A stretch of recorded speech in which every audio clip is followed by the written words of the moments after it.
It's that time of the year again, allergy season, and for us parents, we're often playing the same guessing game. Is your kid sick or is it just allergies? In tonight's First with Kids, Dr. Lewis First helps us spot the difference.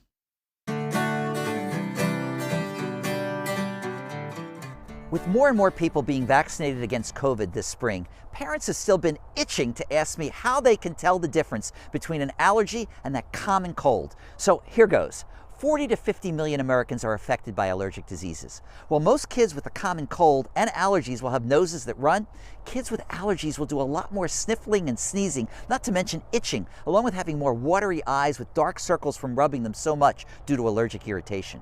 Now, the common cold is most common in the fall and winter, whereas allergies occur during the spring, summer, and early autumn and can run in families.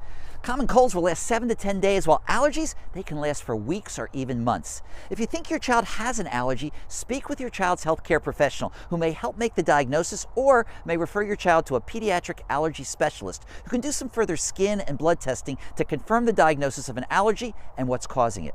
Remember that the best treatment may be to identify the irritant and remove it as much as possible from the home environment. For example, air conditioning or at least keeping windows closed will reduce pollen counts in the home and decrease the growth of molds and dust mites.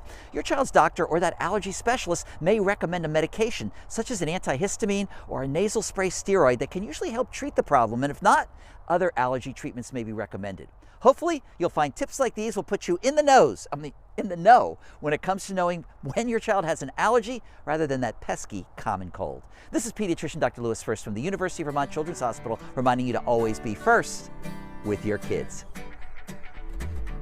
And if you have a question for Dr. First, you can just send him an email. The address is firstwithkids@mynbc5.com.